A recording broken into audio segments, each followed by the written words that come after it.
Well, at this time, we're going to call our landmarks meeting to order. The first item agenda is the approval of the minutes from October 30th, 2024. Can I get an approval of the minutes?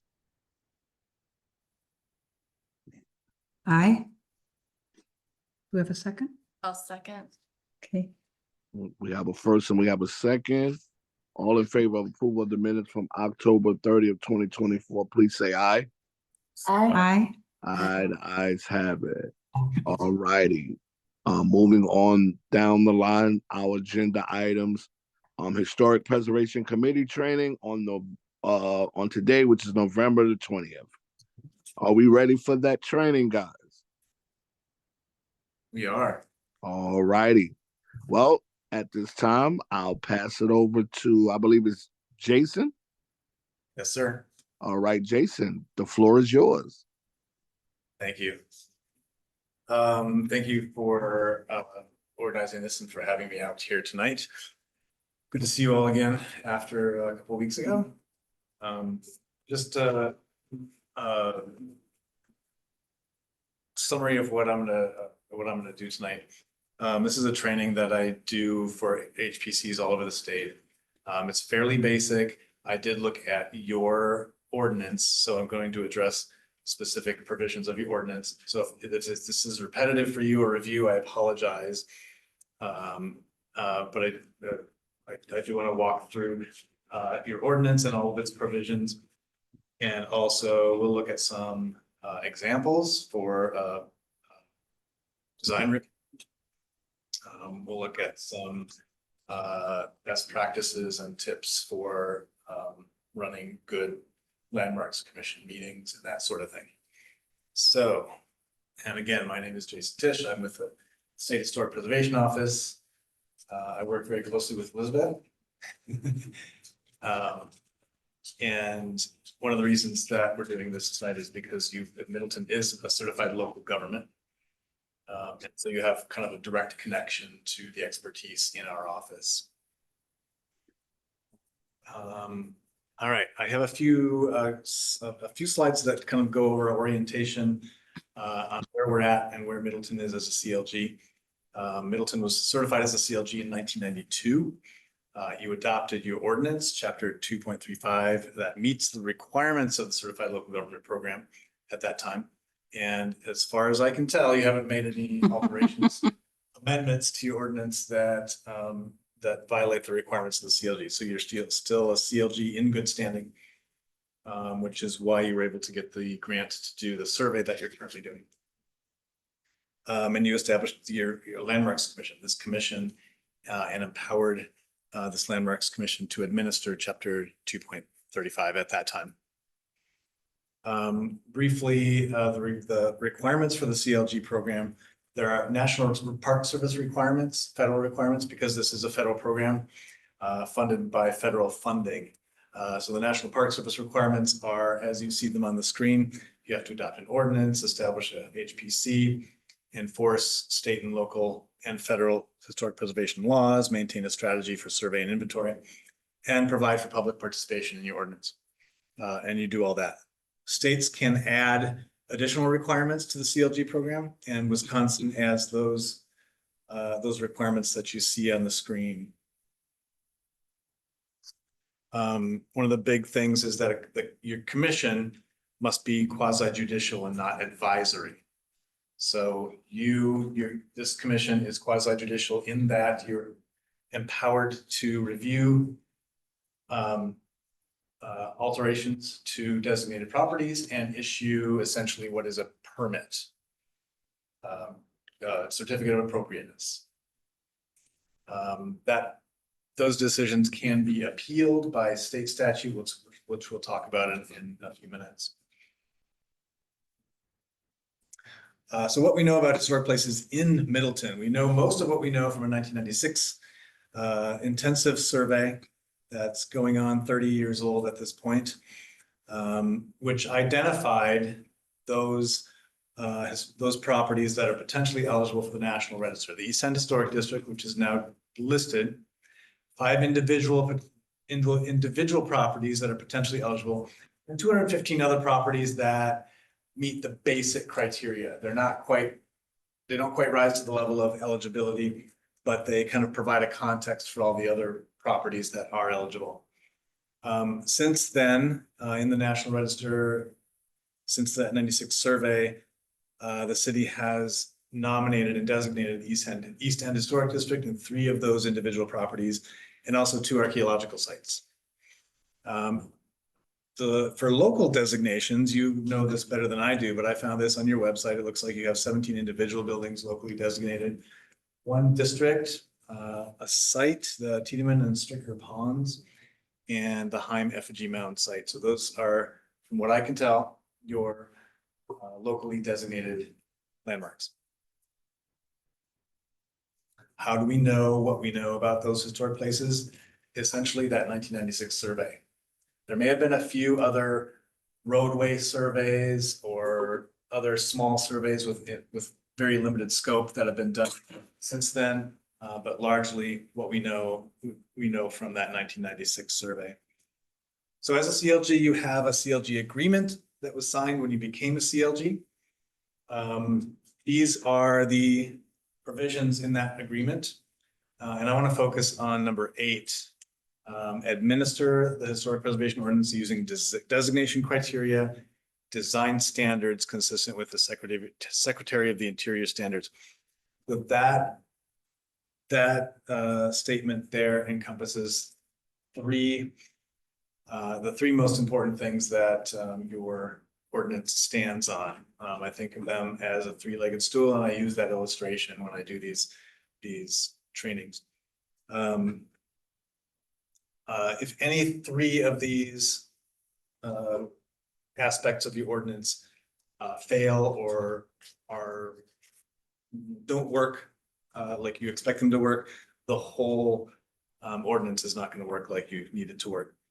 So those 3 important legs of the stool are your criteria for designation, which you can find in chapter 2.354A. And you have 6 of them. We'll dig a little bit deeper into those. The other leg is standards for alterations. These are at, I have the wrong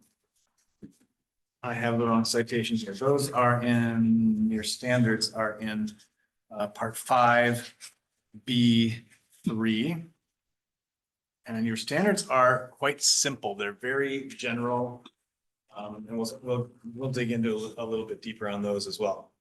And then the 3rd leg of your stool is your commission, you folks who administer your ordinance, interpret the criteria and the standards for alterations of designated property. So I'm going to walk through 8 parts of a typical historic preservation ordinance. You have all of these parts, and I just want to dig a little bit deeper into those and take a closer look at them. Purpose and intent. Here's your purpose and intent verbatim from your ordinance. Purpose and intent statement is it's really designed to make it clear that your ordinance meets constitutional requirements of a local ordinance like this. These types of ordinances have been around since the 1930s. They have been challenged to the Supreme Court, to the US Supreme Court. The Supreme Court has affirmed that these kinds of ordinances are okay as long as they are adopted as a public necessity in the interest in the health and prosperity of the people of the community. It's very specific about that. And so we like to see that claimed in that purpose and intent. Yours does that really well. It's also, you can also think of these purpose and intent statements as kind of the underpinnings of your ordinance and the backstop for you folks when you make decisions about properties that have been designated, when you're making decisions about landmarks, these statements are sort of your backstop, your legal backstop. Property owners might say, well, how are you able to do this? Or why are you making this decision? You can always go back to these statements as the underpinnings, the legal underpinnings of your ordinance. Well, back in, what was it, 1990, whatever, the city council adopted these provisions to quote, foster civic pride in the beauty and noble accomplishments of the past. This is why we make these decisions. Okay, they're kind of your backstop. And I tell HPCs to look at these purpose and intent statements. It seems like legal mumbo jumbo at the beginning of your ordinance, but having these in mind is really important to kind of thinking about the underpinnings of the ordinance and why you're making the decisions you're making. I want to quickly turn to the state enabling legislation for this types of ordinance. And again, thinking back to that purpose and intent statement, the state enabling legislation says this: for the purpose of promoting the health, safety, and general welfare of the community. And so having that in your purpose and intent statements kind of refers to the enabling legislation and links it to that legal foundation.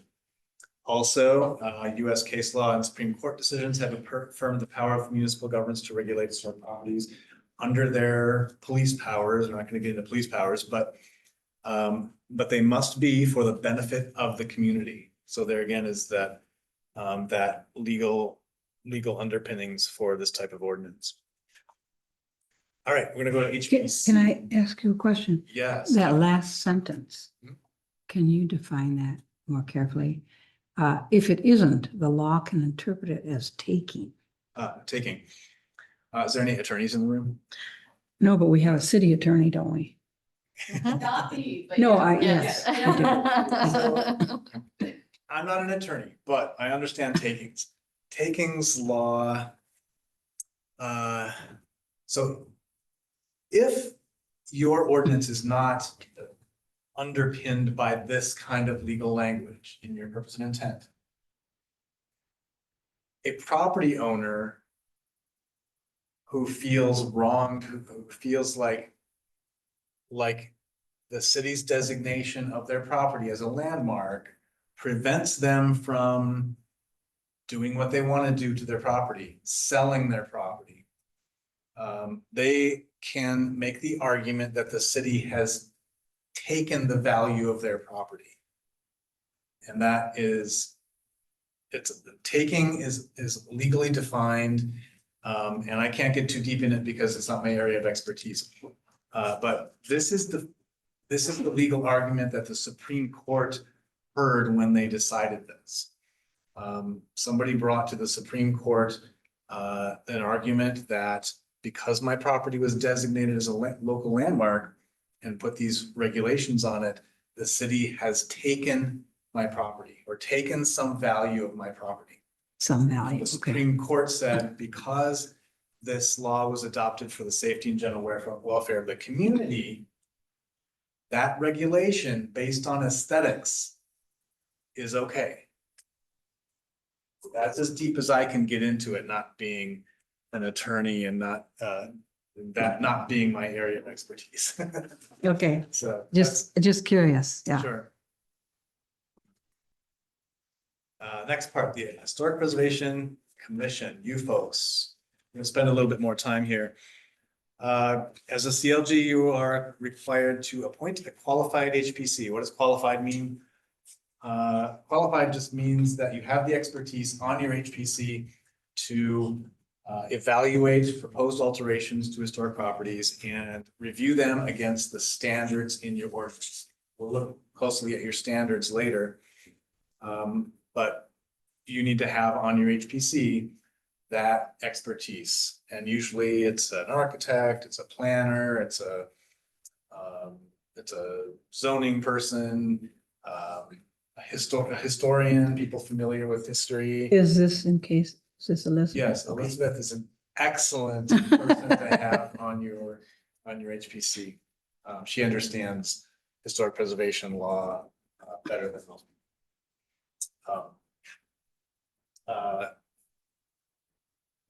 Yeah, and closely related fields to architecture, historic architecture, even a builder is a good person to have on your HPC. So together you have that combined expertise to review alterations to a property and measure it against the standards in your ordinance. I think, isn't Thomas Keller a builder? I believe, Don't know. or are you a builder, Thomas, or on I'm more of a developer, more of what? a Oh, developer, developer, okay, real estate, Hmm. right, Sure. okay. correct.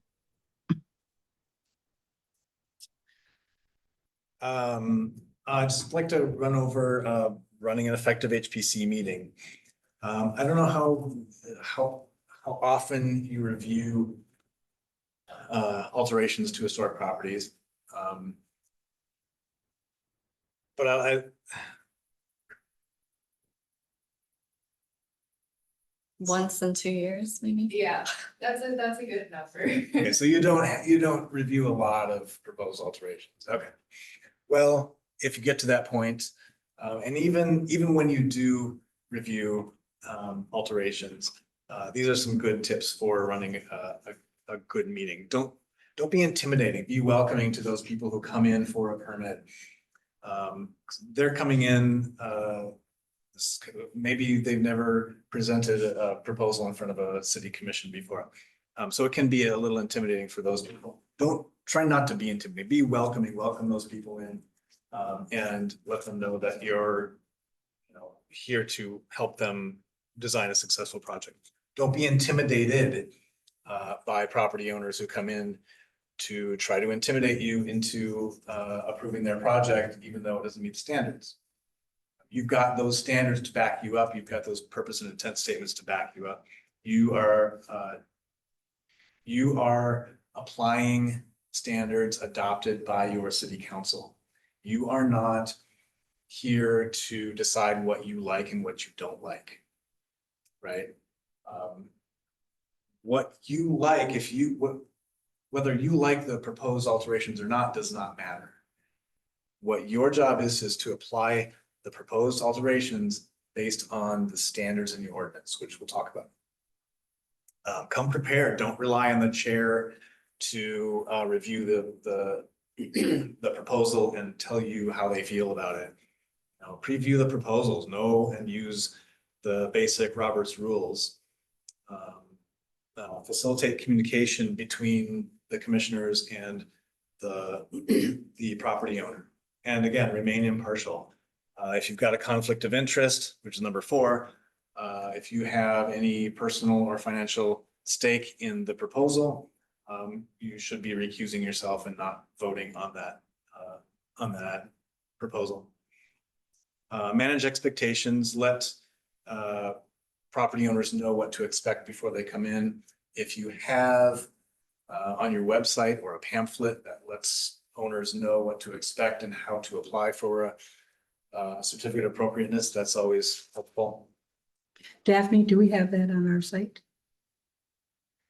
No, we do not. There's No. an application. We just put up an application for designating a landmark, but we don't have, a pamphlet or anything like that. We're working on, like a flow chart or something to guide people through that process, but that has not been added yet. Well, we had a draft, Yes, yes. but the commission voted not to post it. We had a draft for the We had for a any draft for both. alterations. For Yeah, both. Right. yeah. So if someone wants to make an alteration, they're coming in with there's no information right now on what you need to bring Right. because it was voted down.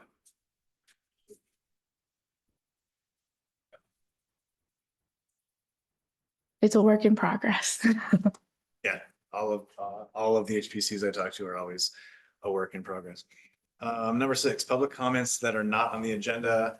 You probably do this, but up front, on the front part of your agenda, I always tell HPCs, have a time for public comments on things that are not on the agenda, just to allow residents to come in and comment on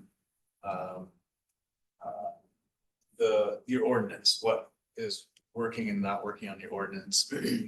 Anything they see in terms of historic properties in the city that you may not be aware of.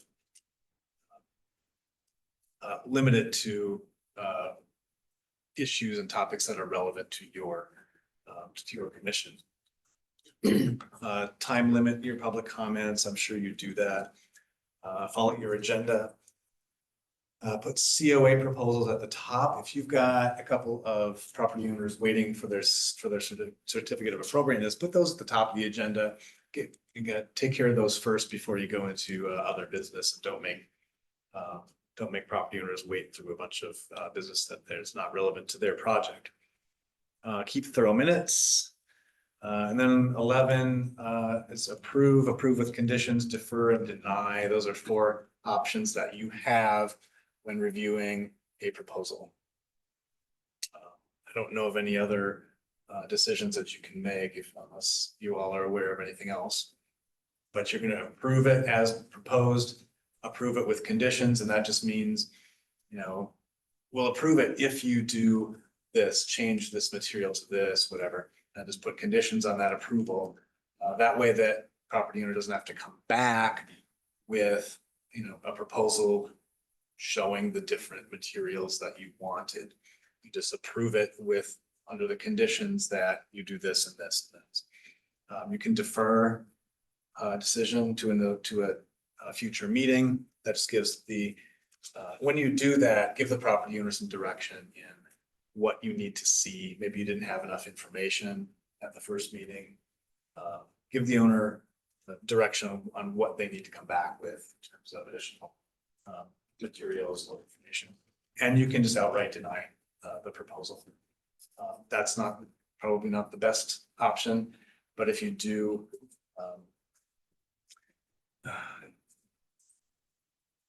don't deny it right away, I guess. I mean, I wouldn't deny a proposal at the first meeting. You're not just going to say, nope, not going to do that. You're going to help them understand the standards and help them meet those standards. Is the best way to go about it. And then some tips for being an effective HPC. Do some annual outreach to property owners. Some cities will send an annual letter to all of the owners of locally designated properties, just reminding them that they have a property that's important to the history of the community and that they have a couple of extra legal steps that they have to go through when they make alterations. Publicize your work.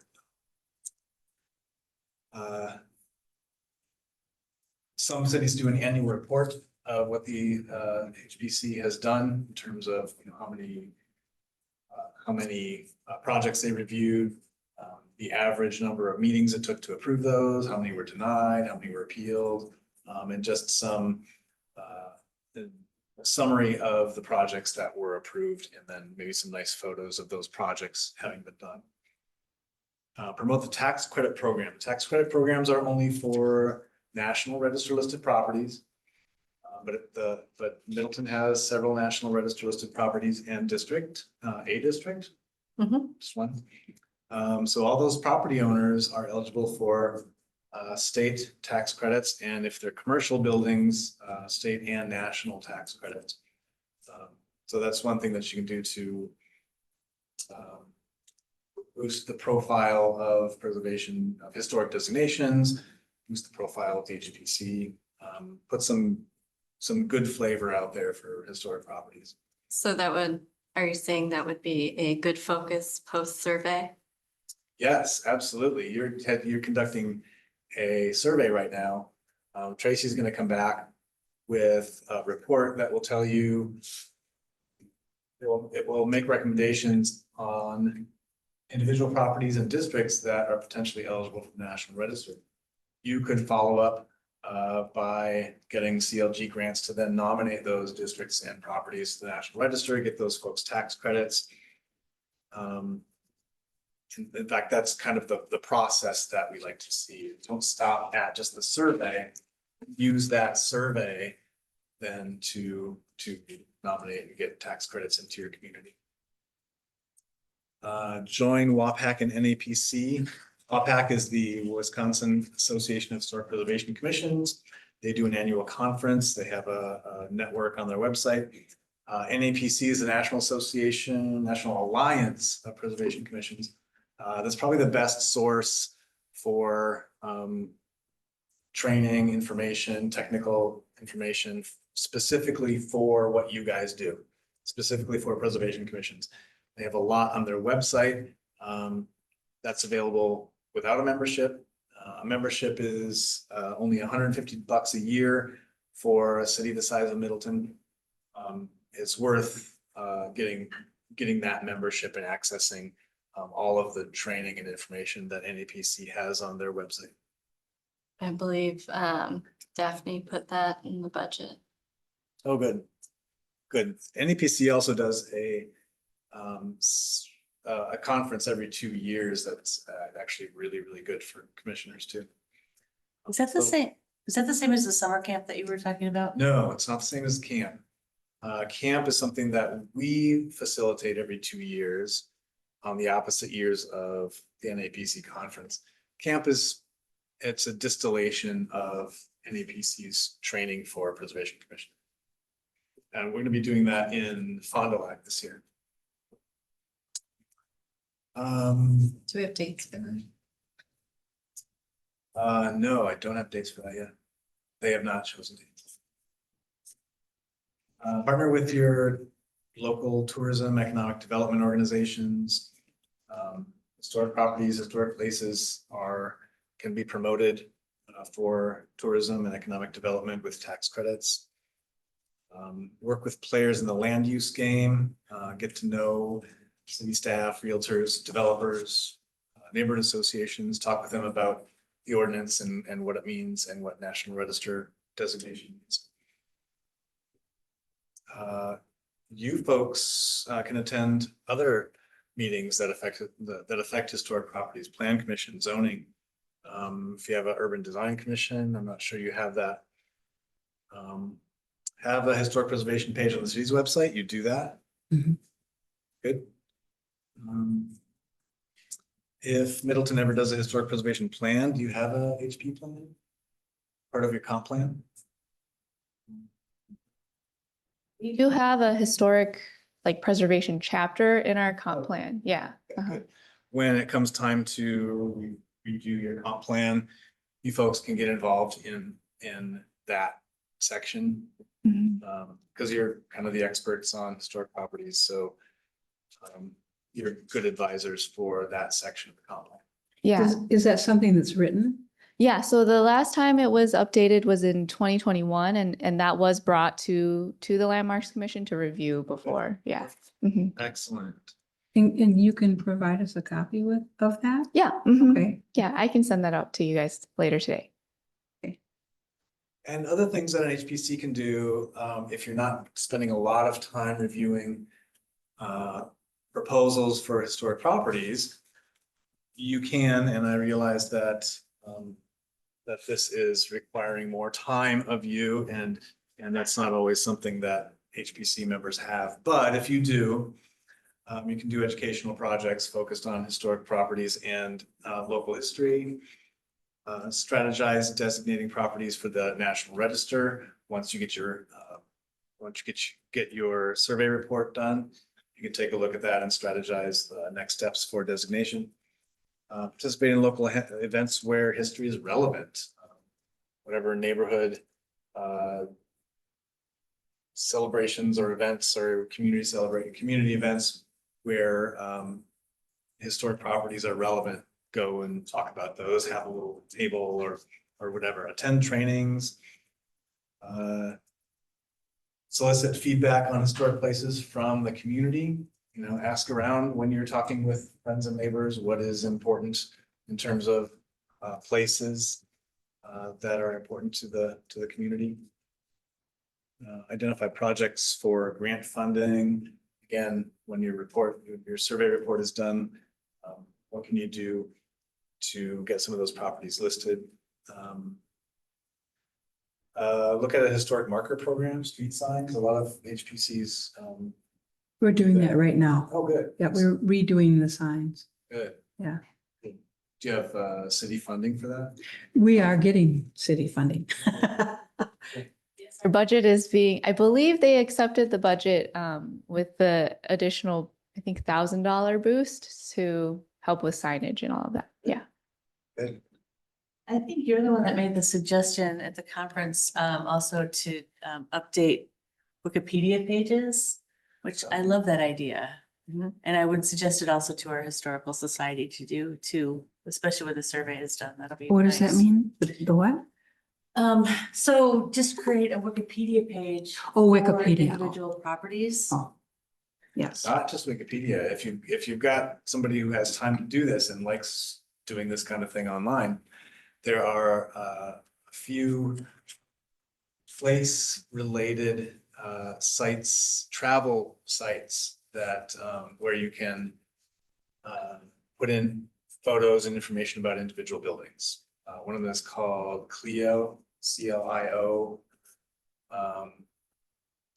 Other one is Story, STQRY. There are 3 or 4 of them that have a lot of users, and they let you. They're GIS based, so they let you pinpoint properties in your community and put some basic information in a photo, and then you have all these properties in your community, and you can devise like walking tours or whatever. There's options for using those online places. Oh, I think Alder Jackson had his hand raised. Alder Jackson, did you have a question as well? No, not just a question. I just wanted to say that yes, we approved the budget last night in council, so the funding will be there to move forward. Excellent. All right, I'm going to move on to the next section of typical ordinance. And this is one of the 3, the 3 with the brown outlines are those 3 3-legged stool important pieces of an ordinance. So one of the other important pieces is designation criteria, and I have your criteria up here on the screen. You have 6 criteria. These are pretty common. These criteria are kind of thesis statements for which a compelling case should be made for designating historic properties. Do you require a nomination of properties? Do you have a nomination form and require somebody to submit a formal nomination? Yeah, that was the application that we had just uploaded onto our website. Oh, Yeah. yes, I saw, yes, okay. Good. So a nomination should address at least one of these criteria and should make a compelling case that a property is important under one of these criteria. Why do we need criteria? We need a relatively objective rationale for designating properties. Impressive, beautiful, worth preserving are not, they're kind of arbitrary and far too subjective to be a reason to nominate a property and to regulate a property. We need objective rationale, relatively objective. We need to be consistent and predictable and legally defensible when we nominate properties. Local governments don't want an HPC with a magic wand just going around designating properties. There needs to be consistent and predictable, and again, legally defensible rationale for that property being designated under your local ordinance.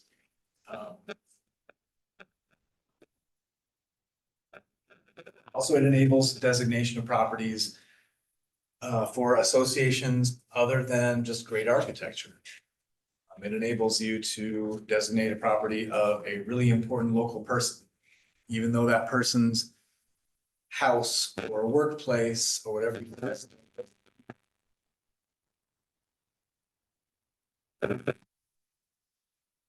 Folks online, there's a noise in the room we're trying to pin down. Okay, it's gone. It enables you to designate properties for their association with an important person, archaeological properties. There are criteria for properties that are not just historic architecture, not just beautiful architecture. And when you designate a property, you're committing your local government to taking a stake in that property. You're committing your local government to applying these regulations to that property. That takes staff and it takes time.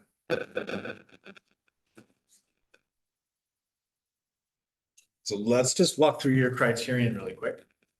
Criteria.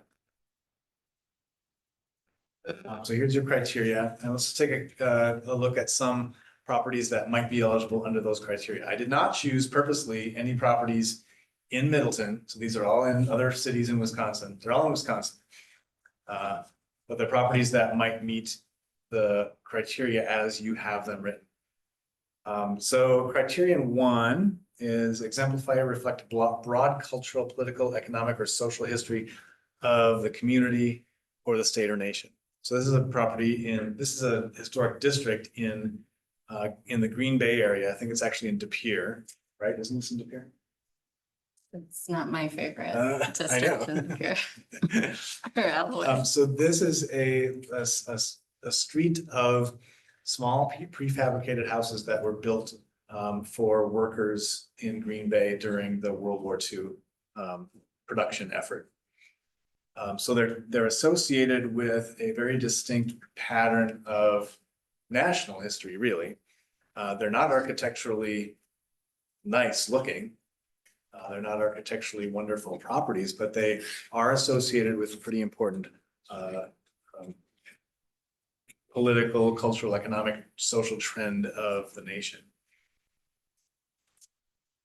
Criterion 2, identified with historic personages or with important events in local, state, or national history. Anyone know this property? This is a small shack where Aldo Leopold wrote a Sand County Almanac. Aldo Leopold, you know, is a UW scientist credited with building the foundations of wildlife management principles that. Is that in Door County? Not Door County. No? I think it's either Portage or Sauk County. It's Portage. Portage? I don't remember where it's located. But associated with an important historic person. Again, not architecturally stunning, but associated with a person who really changed wildlife management principles nationally. Criterion 3, embody a distinguishing characteristic of an architectural type or specimen inherently valuable for the study of a period style method of construction. So this is a house built in a very distinct style that was popular in the 50s and 60s. In Wisconsin, we call it contemporary style. In California, they call it something else. What do they call it in California? Coast and beam, some Coast type and- of the ranch style. Okay. But a very distinct style built in the 50s and 60s. This is a very good high style example of that. So embodies the distinguishing characteristics of a style. Your criterion 4 says representative of the notable work of a master builder, designer, or architect. This is the Hotel Northland in Green Bay. It is an important work of the architect Herbert Tulgren. So association with the designer in this case. Criterion 5. Oh, wait a second. You do not have an architecture criterion. I'm going to skip this one. What? What are we missing? You don't have an architecture or an archaeology criterion. And this is a slide that I use when you have an archaeology criteria, which you don't have. You kind of have it. We'll get to that. Yeah. So your criterion 5 is unique and irreplaceable assets to the city and its neighborhood. This is kind of a unique one. I don't see this in other ordinances. It's interesting. I envision it being applied to something like the Fort Atkinson Stone Water Tower. Identifiable as the part of the city, part of maybe a neighborhood. The upper right is Mellon City Hall. The lower right is Carson Baseball Park in Eau Claire. So these are properties that could be considered unique and irreplaceable assets to the city and its neighborhoods. I don't know how Middleton has applied this criteria. I don't think we've had a case where we have applied it, unless John would know when we did the, that corner building on the corner of Hubbard and Parmenter, and it used to be a furniture store, Gruber's.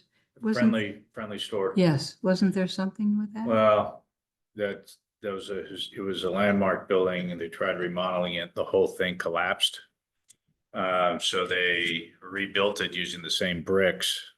Oh, Yeah, and it looked much like it was gonna look, but the fact that it collapsed and then they rebuilt it with the same bricks, we're still counted as the friendly store. so that's a landmark designated under this criterion. Okay. Yeah. Interesting. It's a perfectly legitimate criteria. There's nothing wrong with it. It's just very unique and thoughtful. I mean, somebody thought about these criteria when you adopted them. And then to your criterion 6, which is another interesting one and kind of unique, which I've never seen in other cities. Provide for this and future generations examples of the physical surroundings in which past generations lived. Again, a really unique but thoughtful criteria. This is one I think that could be applied to archaeological sites. Past generations can be interpreted as, 5,000 years ago. It also made me think of properties like this, a bridge. Vitrified brick street. This one's in Delavan. 4th Street School in Milwaukee at the upper right. And then the lower right, entrance gates to Jules Iverson Park in Stevens Point. These are properties that could provide future generations examples of physical surroundings in which past generations lived. It could have also easily included an archaeological site. I think this criteria could definitely cover an archaeological site. What about those gates that was brought to your attention? Oh, the pillars. Yeah. The gate posts? Those are an interesting case. One thing that they have against them is that they're reconstructions. They're not the original pillars. They were reconstructed with non-original materials, I believe. And also the reason that they're there, the school is no longer there. In this case on the screen, Jules Iverson Park is a fully developed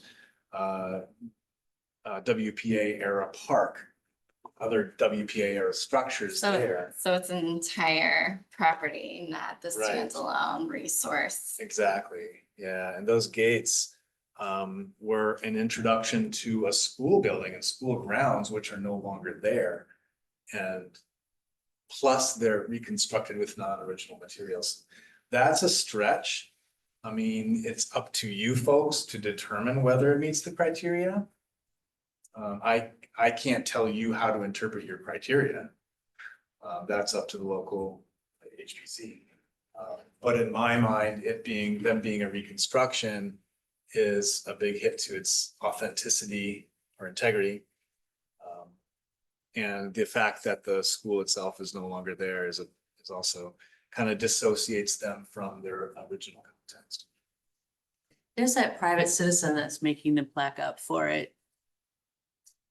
Is there? Yeah, Yeah. with, Well, Chrissy, with that, she actually had applied for a landmarks application, still yeah, pending and still reviewing the application, and it was in hopes that we could get a plat. Like, we could help pay for the plat. But not. She's asked the Historical Society also, so we'll probably, something might be done. That seems like a good candidate for a historic marker. Yeah, Different than a landmark. Right. right. Which I think is her intention. A plaque would be great for that. Kind of like the site of a former building should be a marker versus a landmark. Mm-hmm. Yes, Yeah, we have one of those and if the building is no longer there, what do you commemorate? parking lot. All right, let's quickly go through the designation process. Designation process is pretty similar in most communities. Starts with a nomination, which you have, which is great. There are some communities that don't have a nomination form. Your ordinance provides for notification of the owner of record, which is required by state law. And you require notification of 5 other city agencies. That's perfectly fine. A lot of communities do that. And publish the notification of the hearing as required. And then and the public hearing. And finally, designation or not. Your ordinance also requires notification of property owners and the record recording.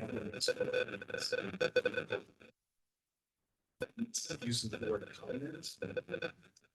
It's not really an accurate word here. I don't know that it's problematic, but designation as a historic property is not a covenant. Covenant is something different. It's a semantic issue in your ordinance. Probably not very urgent to fix. Design standards. This is another one of the 3 legs of the stool. Your design standards are at 225.5B2. And your standards are really general. That's pretty common. A lot of cities' standards are very general. Yours, Mr. Tisch, yes. so we've been reviewing our ordinance. Standards would be so it would reflect the Secretary of the Interior standards. Oh, perfect. So we've been slowly updating it at our meetings, but we haven't finalized that. We're still going over it line item. Okay, good, good. Because the requirements of the CLG program are that your standards are at least based on the Secretary of Interior standards. So, okay, so I won't spend too much time on that then. Let's see. Yeah, really, really general. And if you are revising your standards, then my examples might not be super relevant. Maybe we want to walk through them just for the sake of, just for the fun of it. I have about 6 or 7. Uh-oh, what happened?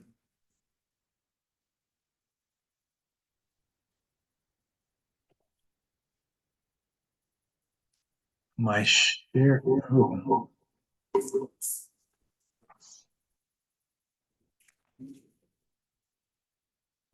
My share screen, there it is.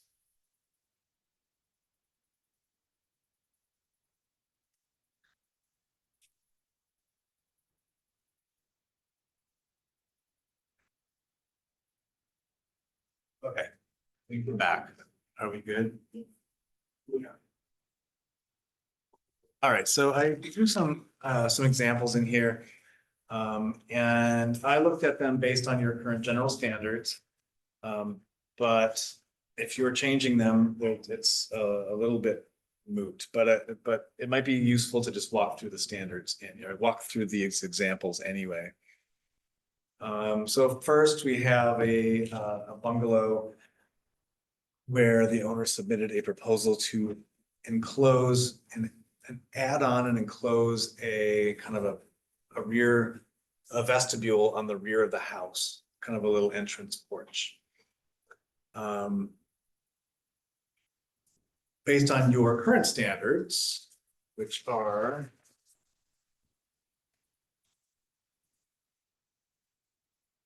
the only standard that applies here that's in your ordinance is, does this addition change, destroy, or affect any architectural feature?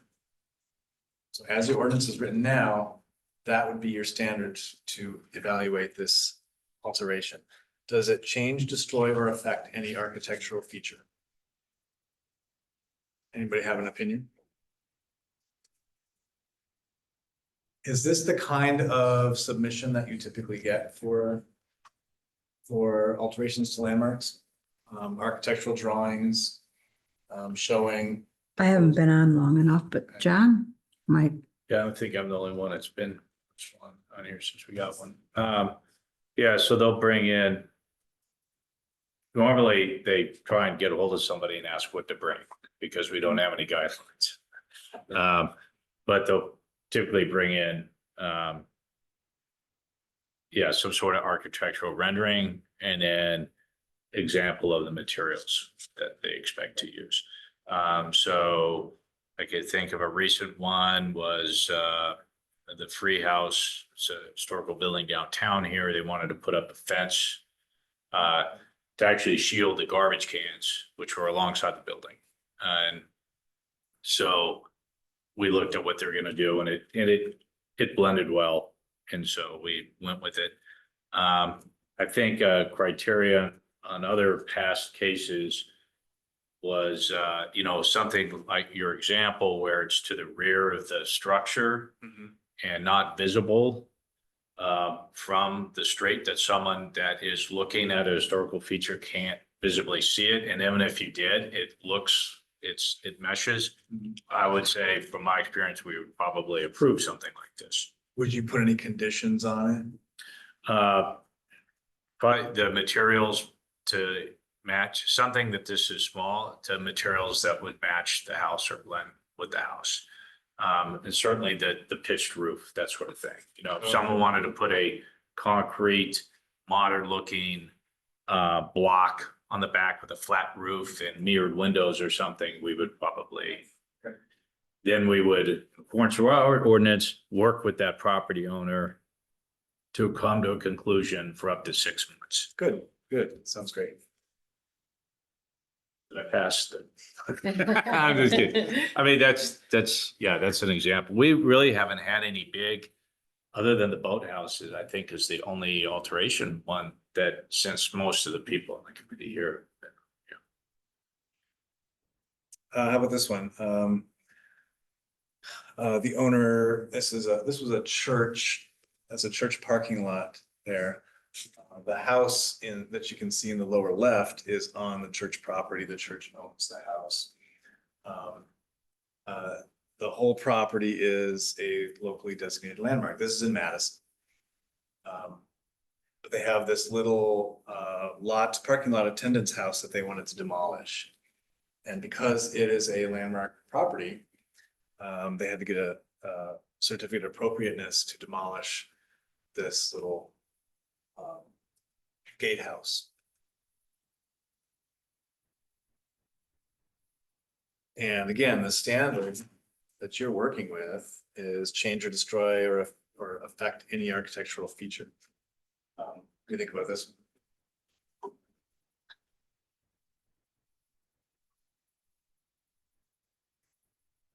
If I was a parking lot attendant, I'd want a little house to stay warm in.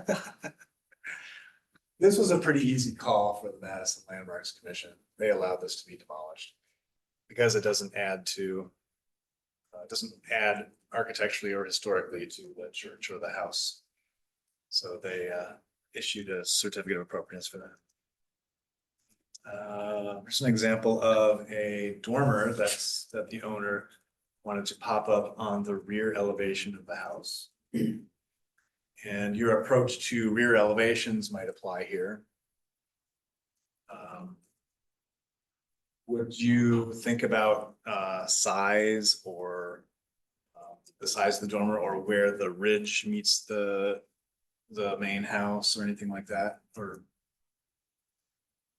what would your thoughts be here? Is it a historic? Yeah, house? it's in a Okay. historic district. Hmm. Don't remember where it's from. Well, that is a problem because there are many people on our board who don't know anything about historic preservation. Hmm. So they wouldn't know if this was significant or not. We'd almost have to consult either your organization or call in an architect. Well, you have the secretary standards to use as your guidelines. Mhm. So that will lay out what to do when an addition is proposed. So the fact that this, you know, it's not. Go for it, you're making a good But point. when you are looking at proposed alterations to a building, if they're on the primary elevation, that front facade, that's gonna be something that you're gonna pay very close attention to because that's a street elevation. So this looks like maybe a secondary elevation might be visible too, or is that an alley? It's hard to tell. But, you know, properties on corners, if you can view something from the street, you want to pay closer attention to it. If this house is stacked along Hubbard Street and you're only looking at the main elevations and, you know, minimal view sheds from the angles of those, you're not going to see what's going on with the rear elevation. So the fact that they want to add a dormer, a little bump out up there, if it's not visible from the street, then per the standards, you have more wiggle room with what you can do there. And you want to work with the applicant in order to get something like this approved. Now, in this book, it actually spells it out. Yeah. This Yeah. was done by Isthmus Architecture at the time, right about the time we did the other survey. And we plan to redo it. We've got permission from those architects to redo it along with what Tracy's doing. Excellent, that's great. Maybe you want to take a look at it. Is it design guidelines that apply to all types of buildings? It is, yes. That's great. And Elizabeth makes a really good point. Your design standards are very general. But you can fall back on the Secretary of the Interior standards. Which are more, they're still very general, but they're more specific than your standards. And again, you're working toward standards that reflect SOI standards, so the point is probably moot. It's good to hear that you're moving toward more specific SOI-based standards. That's great. I guess I'll just leave it at that. Was this the house that had been given historic landmark status? The one that you were just showing, This or one, just as an example for us? this is actually in a historic district, a locally designated historic district. Because my questions about it are basically that it looks like it's probably a 2-flat. And the front still looks fine, but to me, I would actually be looking forward to a dormer being put on because it kind of looks like the conversion Yeah. to a 2-flat wasn't done very well in the back. Yeah, and personally, I would be okay with this dormer if it was on the backside or maybe even an alley. And you put the conditions on that, the siding match what's on the rest of the house and the thing and all that. Windows, as long as the materials match the rest of the house. I would be okay with it. Let's see what's next. Let's look at one more. Same historic district as the last one.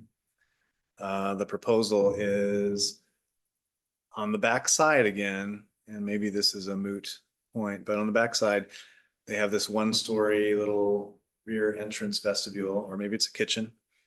And on top, they have this little deck with a railing. And they want to enclose that deck and give it basically a second story. So here are the other drawings.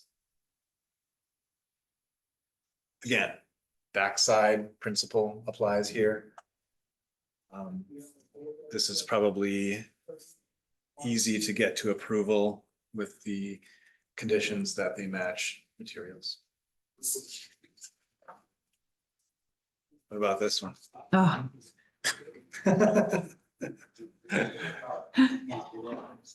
Now, your standards, your second standard comes into play here. New improvement or exterior.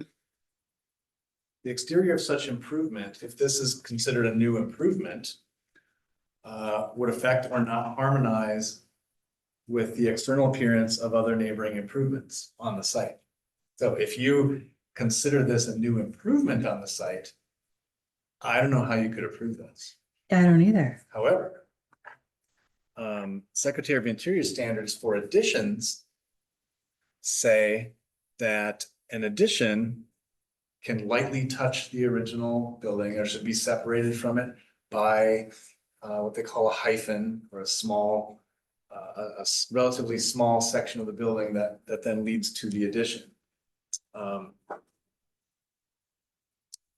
Could this, I don't think this could meet the Secretary of Interior standards actually, because it's too much of a divergence from the style and materials of the original, but it's an interesting kind of thought experiment.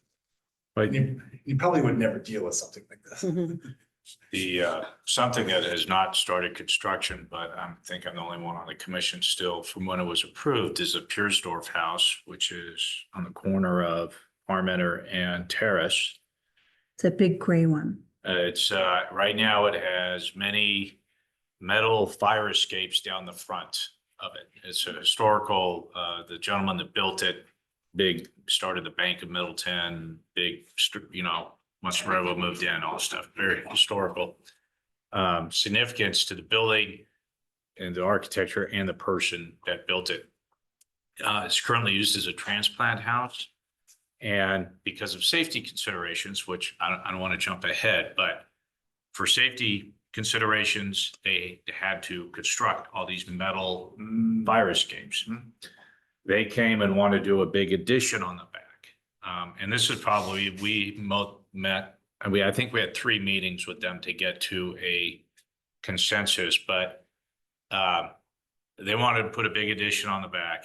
And what we agreed to was something, and yeah, it was, what was the term used? Apostrophe or Hyphen. a hyphen. There's architecturally a division between the original house and the 2-story addition that's going on the back. And originally, the original plan was just to extend the siding, just make it looked like a big barracks building to me. And we were like, oh, this ain't gonna work. And so they got their architect involved and he understood. I don't think he fully appreciated what he was trying to do it on a budget. But they came back with this different, they would, the hyphen between where you could still see the original house and it's visible, it's on a corner. So you can see that. The plus is they can remove all these metal fire escapes from the front of the building and on their plan, they restore and also add back original detailing around the porch, all the little trim work and that stuff. So the end result, it looks much better than it does now. And it enables them to move all that fire escape stuff inside, but with that hyphen, which was something we all learned on the fly. We're like, well, how do we differentiate? And then the architect educated us. And But that kind of illustrates the point that every case is different. yeah. And there was a plus to this. And it was a case of us working with them. We didn't add to their costs. And they were still able to get what they wanted to achieve. This picture that you're showing, that'd be a hard sell. Is the Pursdorf house considered commercial? A house considered commercial? Well, it's a house, but it's run by a nonprofit, so I'm wondering, well, That would be considered a commercial property, but if it's Yeah. owned by a nonprofit, that's. I'm just wondering about the tax A nonprofit. Oh, so if they were seeking tax credits, as a nonprofit, you can apply for the state tax. So.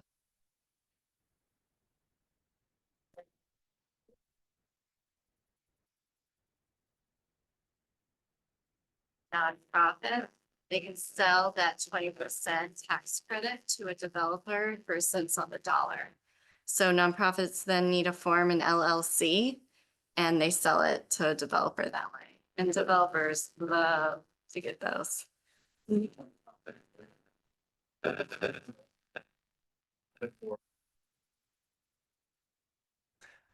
It's more complicated, but they can use the tax credit program. We've seen a lot of tax credits from churches and nonprofits because materials are so expensive that they still really benefit from it. And they have to sell the credits. The actual tool is less than 20%. Yeah, we have a tax credit department within SHPO. Yeah. And they can speak directly to a tax credit reviewer. In our area, it's Andrea Harris. She's wonderful. She's very well experienced with tax credits. And she's happy to answer any questions. She also said she's very happy to come here and give a presentation. So that people that are listed or in the Park District or are called out as eligible for the state national registers and the potential for designation, that they could learn about that. And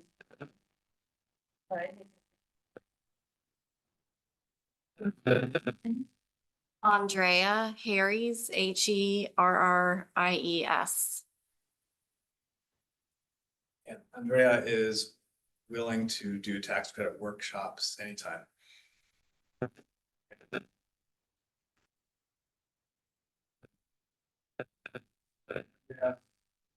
Invite owners of historic properties in National Register districts, and she'll come up and walk people through the tax credit program. And so it's not as scary. It's intimidating because people don't know how to use it, and Yeah. so Andrea.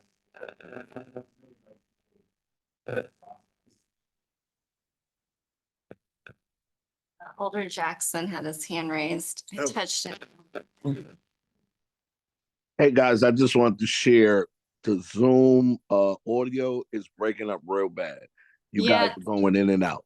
Daphne's under the table trying to figure it out right Yeah. now. Alder Yeah. Jackson.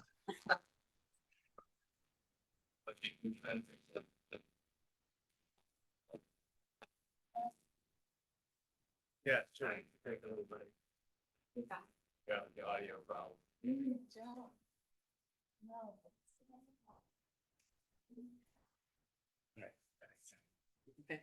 Oh, God, I really hope it's not.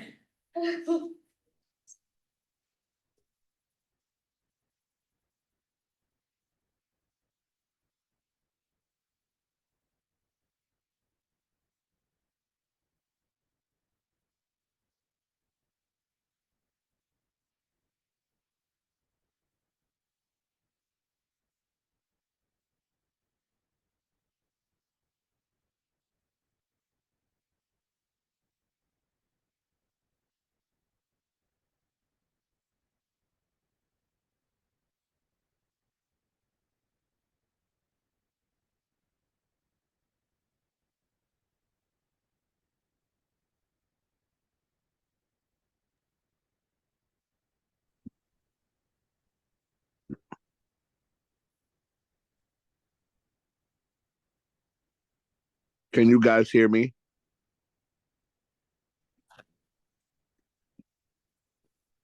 If somebody could just wave their hand because you're completely out. There's no audio coming through now.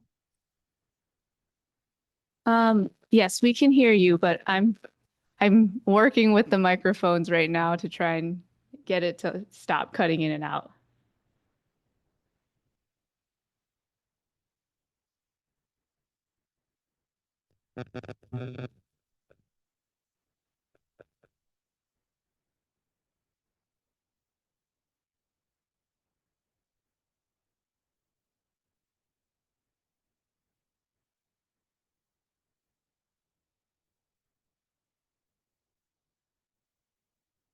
want to make sure the kids are ready during the house.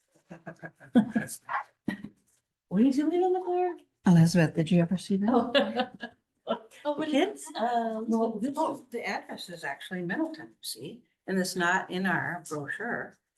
Oh, that is that is a very significant house. Yes, it is, and it's Yes. not even in our, Let's landmark it. yeah, it's the Middleton The Jacobs house. 2 Oh, house. Jacobs too. Yeah, Yeah, actually, we had a lady when I was at the Historical Society, a lady from Sweden visiting, and she was studying Frank Lloyd Wright, and she wanted to get in and see this.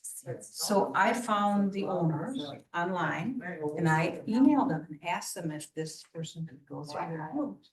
And they said she could, and I went with them. Stop it. So, yeah, so So jealous. it was very interesting because they don't usually allow that. They're very private people.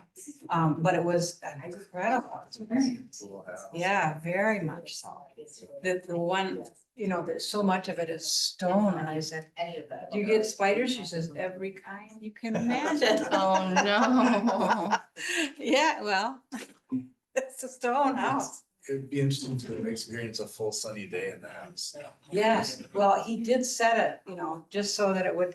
Yeah. Yeah, Wait, The this sun has on Madison. yes, but it is, Let you its get a copy address of is that. Middleton. Oh, cool. Yeah, Well, that then was we the need book a- that she had- And Awesome. see, here's a Thank you. plaque, it's Yeah, well, it's nationally an- accredited. Great that you have Yeah, it's this. an NHL, so I mean, this house is a really big deal. I know, and I don't think Tracy even knows. Oh, she does. Does she? Oh, yeah. But does she know what's in Middleton? Well, this makes me want to call Katie Olszewski and say, take your plaque out of our Middleton. DOT flag. Yeah, well, no, she runs the Madison HPC Oh, right. and tell her to, There's a Madison plaque on Jacobs too. yeah.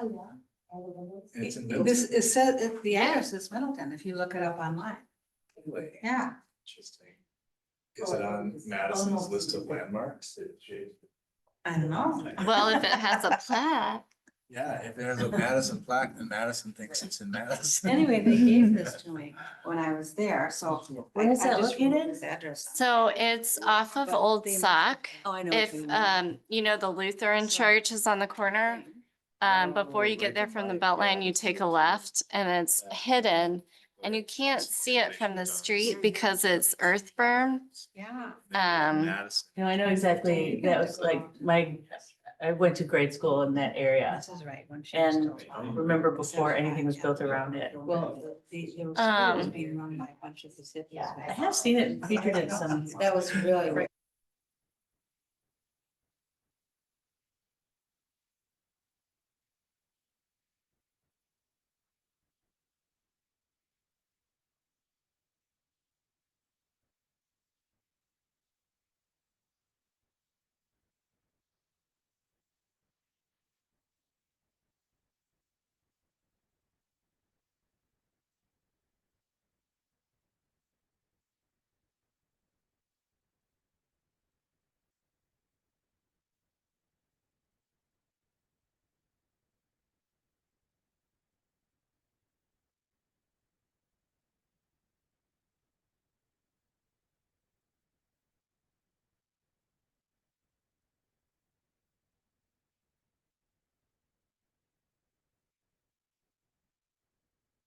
Too. This says it's Madison. Yeah. Mm. Okay. So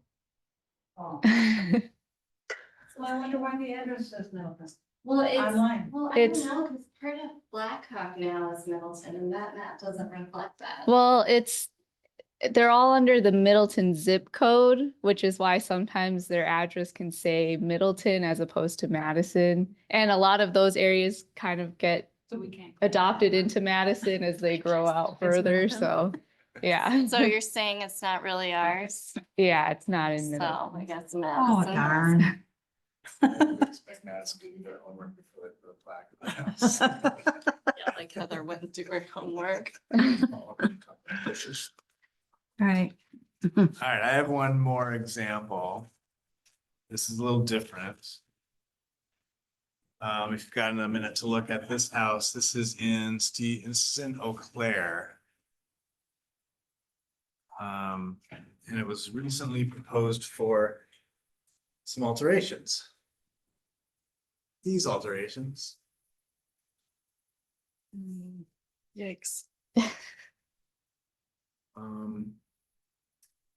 So do these alterations change, destroy, or affect any architectural feature? Yes. Yes. Yes. Yes. Yes. Wait, you told us not to comment on whether we thought it was aesthetically pleasing. Right, that's a good point. It's not your job to like it or not like it. It's your job to determine whether it destroys or changes important architectural features.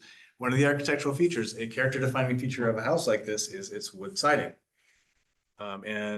Applied fake stone vinyl siding like this would cover up that wood siding if you put it over the wood siding.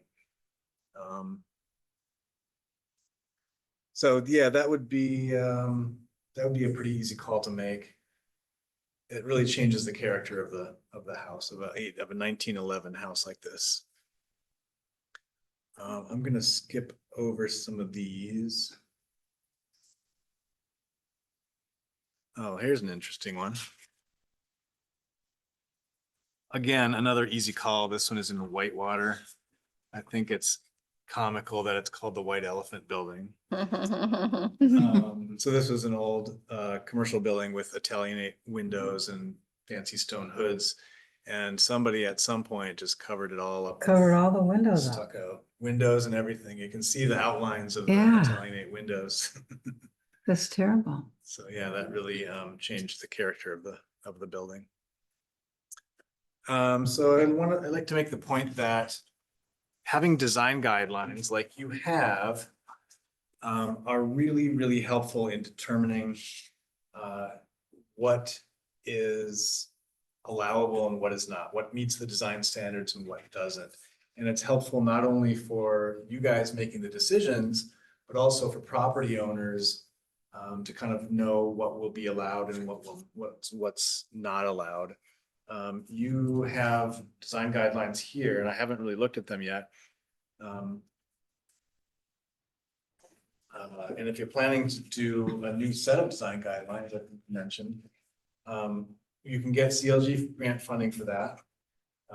And I would say when you do, specify that it is heavy on illustrations like this. This is an example from, I don't even remember where this is from, but it clearly shows, what kinds of alterations, not really new construction or additions, but what kinds of alterations are tolerable in a historic district. On the right, those really change the character of the houses and kind of are massive introductions of new space to the buildings. Here's another example. Don't remember where this one is from either, but it kind of shows you what's acceptable in terms of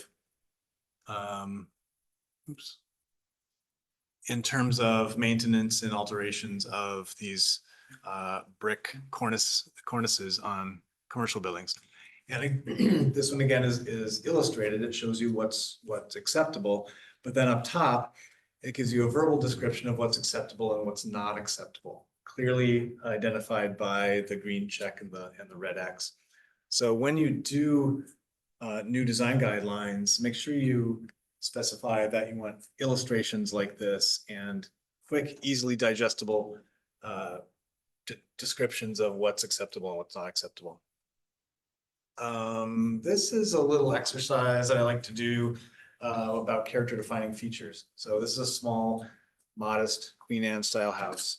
And what do you see as character defining features on a house like this? Because when you look at proposed alterations to historic buildings, you often need to identify is your screen? Yeah, my screen died. You often need to identify character defining features. So just quickly, what do you see as character defining features on a house like this? Or the roof Porch. line, the porch. Porch, Yep. roof line? Windows. What about the windows? Well, they've got the arch at the top Mhm. And I have not ever seen the, you know, This is called Palladian. yeah. Palladian style windows where you've got the Yeah. arch and then the shoulders on it. It's very much asymmetrical. It's a character defining feature of Queen Anne. Those cornices, you mentioned the roof line, how the cornices return on that one gable. Yeah, Multiple gables, the curve in the porch, you mentioned the porch, John, especially that curve and and the low turned balustrade on the porch. So all those are character defining features that you got to pay attention to when you look at proposed alterations. Another, I don't know if I'd call it a character defining feature, but the garage is not attached. Because this house was built before automobiles were affordable for the masses, right? So that garage was built after the house, it's detached. What if the owner of this property came in with a proposal to attach a new garage to the side of the house? Would that be acceptable? Would you be able to get to approval on that? I think we would have to ask them to change the pitch of the roof. The front of the garage, maybe put one of the windows or something on there. Maybe turn, go back with a, I don't see. a The way that you return could, eaves? honestly. I mean, there's an existing garage out already there, so they could create kind of like a hyphen that we were talking about and connect it at the rear of the house to the garage. That is an option because you would not really be able to see that from the street, right? Rear elevations are more flexible.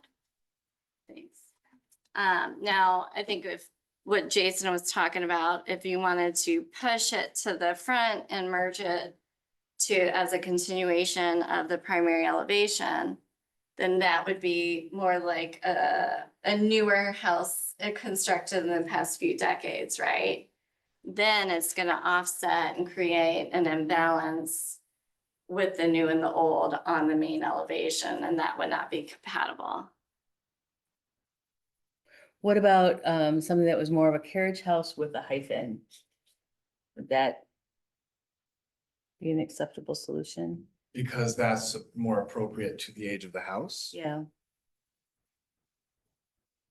You wouldn't really be able to see it from here, right? It Well, would be if- connecting the side of the rear elevation to the side of the garage. What are you suggesting with a carriage house? I would suggest setting it back further, creating the hyphen, but then if it was a carriage house that met, the style of the era, then I think that would be acceptable, but I don't see anything attached that would work at all. Yeah, interesting ideas and conversations. Those are the kinds of things that you may deal with at some point. can I ask a question here? Sure, of course. This might not be the right time to ask it, but suppose, this won't take too long. Suppose we do have these standards and we say something like this happens and it goes to the building department and they give them a permit for it, even the common council has voted, they want to go ahead and do it and they override us. The permit desk is not allowed to give them a permit until they get a certificate of appropriateness from you. Mm. So when they go to the permit desk will see some designation on the property listing that will let them know that this is a historic property and they have to get a COA from you guys. I don't think our building department knows this, do they? Yeah. They do have a list of our landmark properties, but yeah, so if something does come up, they will flag it for me to bring to you, but yeah, I mean, there's just not that many properties in Middleton that go under this, so Well, Yeah. we don't really have a certificate of appropriateness, but I don't have one here, but I got one from the city of Beloit. They sent me one just to see what it looks like. Oh, So I'll present it at one of our meetings where we can talk about that it. would be great. And it really just needs to be a permit. Some cities issue a COA permit that people can put in their window like they do with a regular permit. Mm. You can do that. You don't even have to call it a certificate of appropriateness. Mhm. Madison is, the preservation planner in Madison wants to change it to, do you remember? Heather wants to change it to from certificate. You don't have to call it a certificate of appropriateness. You can call it whatever you want. You can call it a permit, you can call it a historic permit, whatever. It may be called a COA in your ordinance. Something instead of appropriateness, But something other than appropriateness. It was changing Yeah, it was- appropriateness to. certificate of approval or certificate of something. Anyway, the point is, you don't have to call it a certificate of appropriate. You can call it whatever kind of permit you want. All right, let's move on. This, Oh, it looks like Alder Jackson has his hand raised. yes, Alder Jackson. So, speaking on that, Daphne, and I guess we can put that on the agenda that we need to get something like that in place, that COA, and we can bring it up at our next meeting. Another question I had is, I know with the COA, you had mentioned that there's certain criteria that they need to meet, and Daphne, maybe you can answer this question. If they don't meet that criteria, what happens? Do they have to wait a period of time to refile, or can that application be on hand and they meet one of those criteria? I think are you talking about if Landmarks grants them approval, with contingencies, if they don't meet those contingencies? Is that what you're asking, Alder Jackson?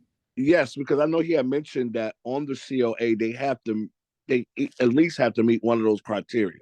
Am I correct, Jason? They have to meet design standards, actually. Okay. Something else, but design standards. And if they don't, Jason, if they don't meet that, say they put an application, they don't meet that design standard, then what is the next procedure? I guess is what I'm asking. Sure. In most cases, the HPC would help the property owner know how to redesign the project, how to adjust their proposal to meet the standards. The idea of the HPC is to be helpful. You gotta wait. And to help them to know how to design their project to meet the standards. So if they haven't had any conversation with the HPC or any members of the HPC, and they just come in with a proposal and the HPC decides that it does not meet the standards, the HPC has some obligation, and I think it's articulated in the ordinance. The HPC has some obligation to help them understand how to meet those standards. Okay. They don't, so the HPC is not just going to send them away and say, nope, no permit, bye. That's not the right approach. Okay. Approach is, well, this doesn't quite meet the standards, but this would, or this would, or this would. Okay. Thanks for the clarity. Yeah, sure, no worries. One more example here. This is kind of an interesting one. Modern house, flat roof, big, tall, floor to ceiling windows, connected garage, planters outside the front, kind of bringing the outside in. What if this property owner came in with a proposal to add another bay to the garage? One car garage is not quite enough these days, so they want to add another bay to this garage, basically extending that flat roof out, creating another bay using the same type of brick on the original house to build that third pier to support the roof. Use the same paint color, the same wood trim on the bay, basically making it look like the house was originally built with two bays in this garage. I would say, wouldn't you consult an architect to work with the scale of the windows and the doors and make sure it would look appropriate? I mean, I think about Kent Calloway, who was head of this before. He was an architect, and we could easily consult him. He's still around, If they had consulted an architect, they were working with an architect. And they came in with a proposal that looked great. Can we use the historic preservations architect to help us? Something like that? No. Well, so we're supposed to be giving them guidance and not necessarily bringing in professionals. It's working with the property owner. In order for them to get a permit here at the city, they're gonna have architectural plans where they're gonna sign off on. So we could provide recommendations to work with them, and they can have their architects modify the plans to make sure that they meet our guidelines. It's not the HPC's job to design a project that meets the standards. I'm just thinking as a, landmark commission, perhaps we should find out which architects live in Middleton. I You know. think if there is a vacancy on our commission, we really should have an architect on, because they can provide way better guidance than even I can about the specific degree of a roof pitch and Yes. how that's gonna be better for snow and rain or whatever, that's their professional training. Yeah.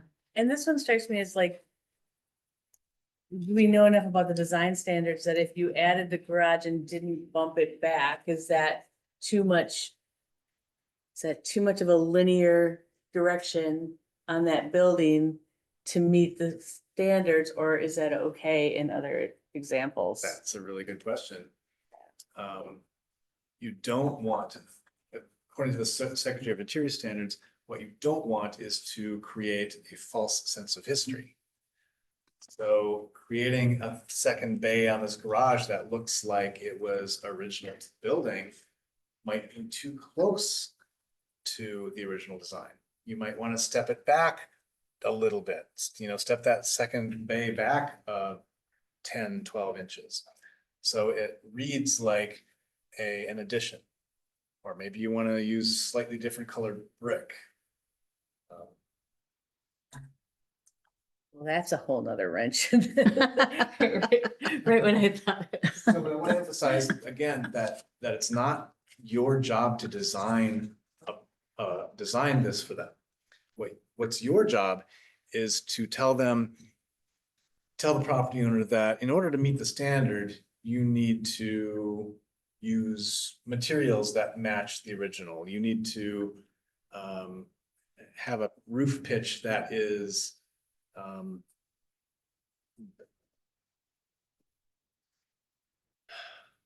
this is tricky territory because you don't want to design the project for them. Right. You want to tell them how to meet the standards, right? Right. And having more specific design standards will really help you in that regard. So let's skip a few of these. One thing that I like to point out with the Secretary of Interior standards is that it does have standards for cleaning and maintaining historic properties. And one of them is cleaning masonry and cleaning wood. It makes the point that too high of a pressure of pressure washing can result in the deterioration of no, I'm not going to get too deep into that. The last three components of your ordinance are pretty simple. You have a demolition standard. Where is that?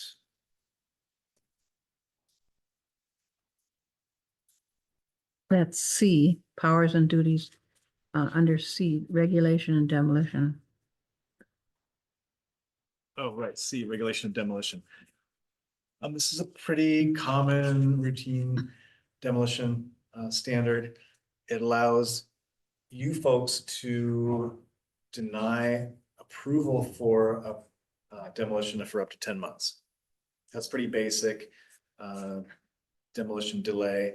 It also requires you to work with the applicant to cooperate and try to avoid demolition of the property. That can mean find a buyer for it, help them find a new use for it, help them think through how they can avoid demolition.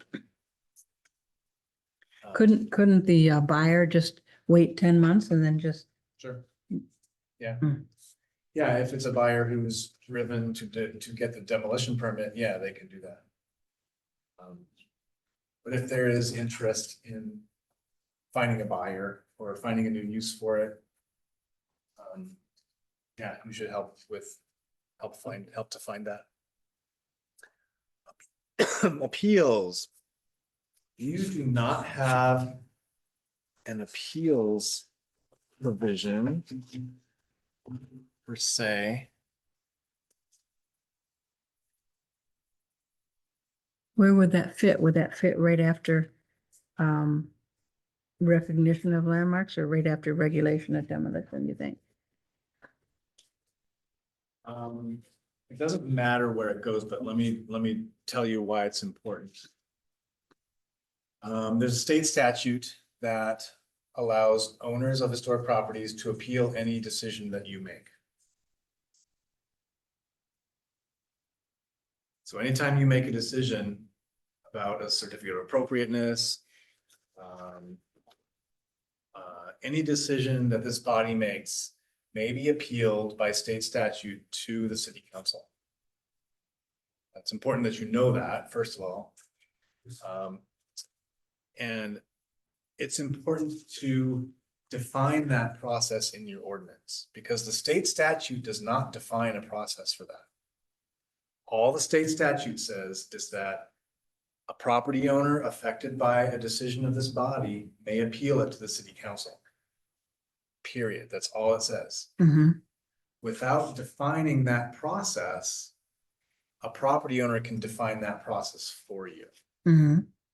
A property owner could go straight to a council member and say, hey, I want to get this on the agenda. I want to appeal the decision of the Landmarks Commission.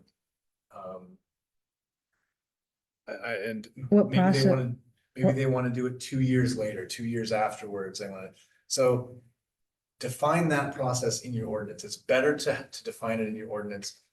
Put a time limit on it, define who can appeal, define, whatever you want to define for that process. You have the opportunity to define that process so that it's not defined in the moment when somebody wants to appeal. Do you have an example of what wording we might use? Sure, yeah, there are several examples of appeal processes that I could send. Okay. I'll remember to send you some examples. I have a question for you that Sure. kind of ties, it goes back to Jeff's question earlier and maybe to this appeals process, but Jeff is getting to, so what if somebody comes with a alteration that they want to make and we say, well, we would like you to consider doing this. They come back and they're like, well, no. Right now, the way our ordinance is, they just wait 6 months and then they get the building permit. Yeah. Period. Regardless of what we say. Even if we say no, they get the building permit in 6 months. Yeah, that's what happens. Right. No. So they just have to wait 6 months and they get it automatically.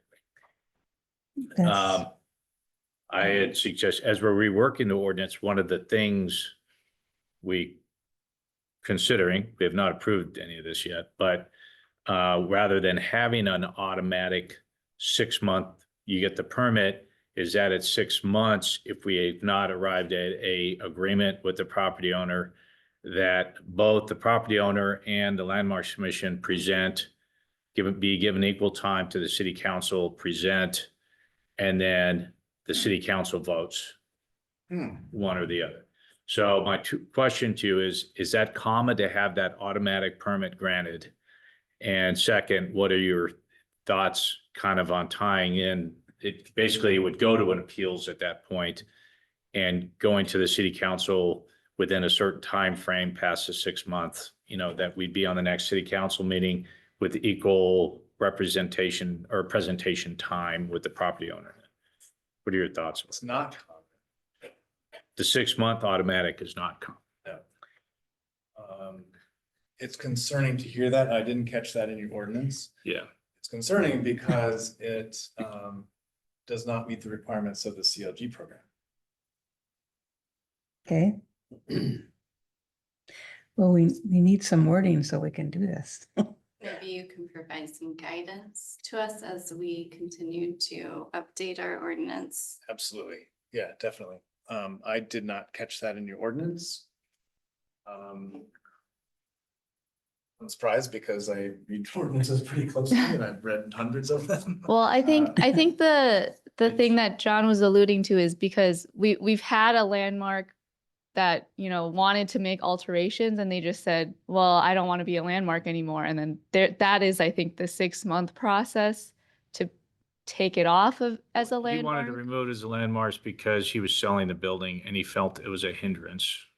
So it was a separate process. He didn't want to do anything in the building. He felt the landmark doesn't, so it falls under, which you haven't got to, what happens when a property owner says, I don't want it to have a landmark status anymore? Another provision that you could and maybe should have in your ordinance is a rescission provision. Which defines circumstances under which the city will rescind landmark designation. And you can define that those circumstances really any way you like, but ideally you would define the circumstances as the building has deteriorated beyond the ability to repair it, and it's not due to the neglect of the owner. It has suffered damage due to a catastrophic act of physics, like a fire, a tornado, a flood. Or maybe if they rented it out, the tenants have damaged it to the point where it's, Sure, but No. that would amount to the neglect of the owner. If the owner is not Oh. repairing that damage, Oh. that's the neglect of the owner. okay.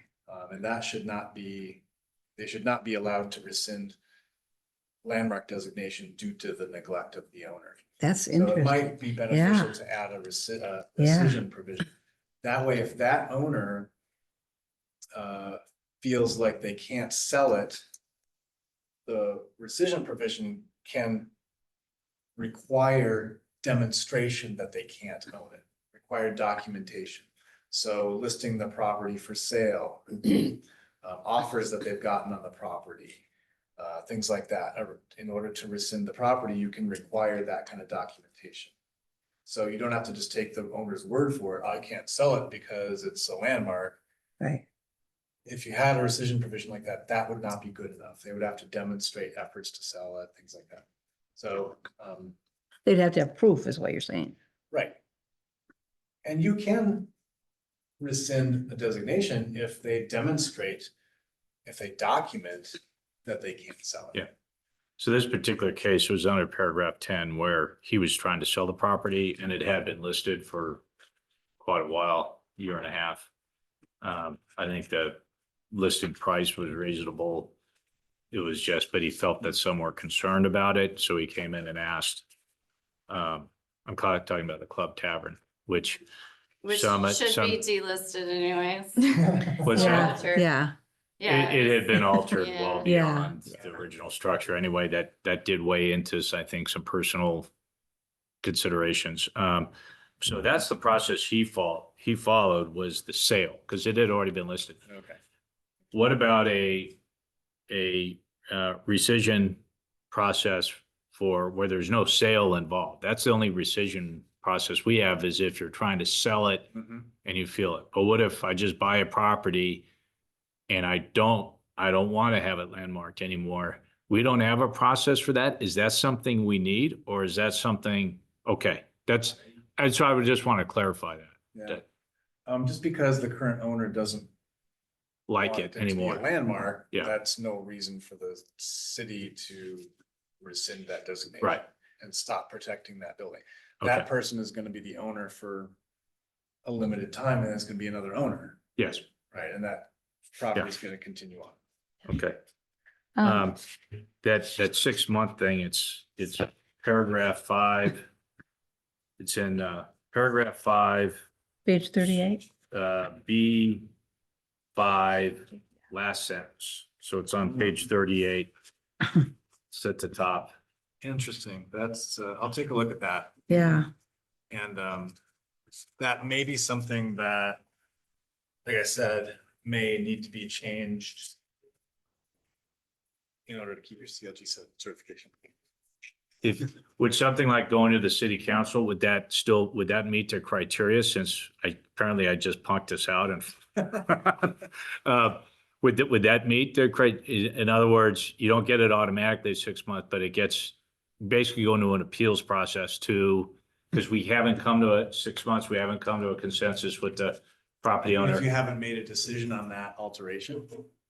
Yeah, saying we say this, the property owner has not, we took 6 months, which it currently says, to arrive at an agreement.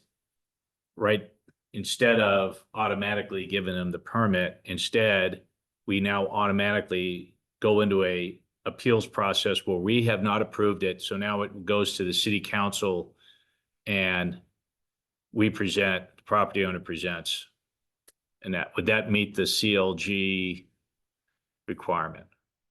I'd have to game that out in my head a little bit. Also, or could you give an example of what other CLGs do? Like, we Yeah. have, you offer Beloit as a great example of having a really good ordinance. And I don't have their appeals language memorized. Sorry, I'm totally going. I didn't mean if Is, This is great to know, though. but can you recall Yeah. any other appeals processes of other CLGs of Generally- how they handle? Generally, they put a time limit on it, like within 90 days, you have to appeal. You have to appeal in writing to your alder or Yeah. wouldn't be the, it may be the HPC, no, it would have to be, you'd basically appeal to your alder within a certain time period. Some of them, which I think is a good idea, require that on appeal, the city council has to find that the HPC's decision did not meet the requirement based on the same standards, that the HPC's decision was not adequately based on the standards. So Mhm. that the city council has to use those same standards Okay, on their appeal. They can't just say, and show the disconnect. right, Okay, yeah, some of them don't. And in those cases, the city council can say, we just want to overturn your decision. No reason given. okay, so they have to demonstrate the Yeah, disconnect. then that's okay. It's not ideal for protecting historic properties, but it's okay. Okay, that makes sense. Yeah. Well, So- I think demonstrating that, writing in there that the city council needs to demonstrate the disconnect, we could put that in on that's the next higher authority, and they're the ones that approve our ordinance. Yep.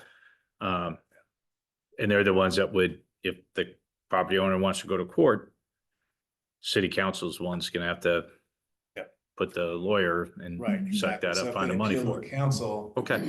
The council the council upholds the HPC decision, then it goes to the court system.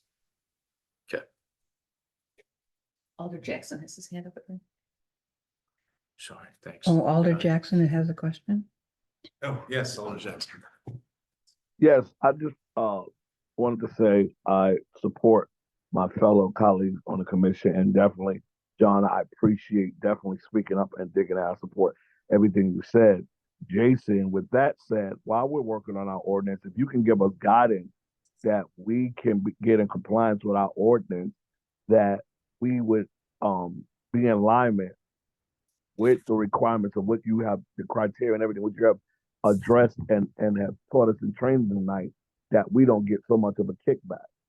You know, we're working on our ordinance, and we can get our ordinance in place, that we don't have so much of a pushback, that when we put it out there, people already know that when you come to us and you put in an application, these are the requirements, these are the criteria, this is what our ordinance says. So you're not coming to us blindsiding us, or you're not coming blindsided that you wasn't aware. Yep, yeah, I work with Daphne and anyone on the SHPO, I mean, anyone on the HPC. As you work on making amendments to your ordinance, I can provide examples from other cities and help you stay within the requirements of the CLG program. Yeah, I'm happy. That's part of my job, so Thank you. I greatly appreciate that. I'm here for that. It's like we're coming back, Jason. Good. Middleton's not so far from home.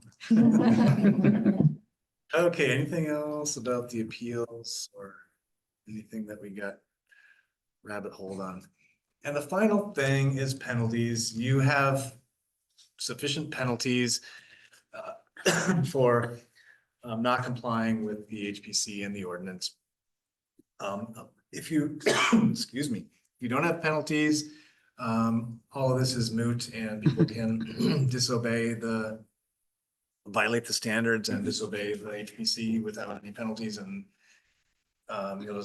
people will just ignore you. So you do have sufficient penalties. $200 a day per violation is pretty normal. We're gonna change that. We're gonna make it 500. That's up to you. You can do it. I mean, Elizabeth and I looked at that, didn't we? Yeah, you approved the change. That's fine. We haven't approved it yet. Well, please approve it because I'm greatly in favor of that.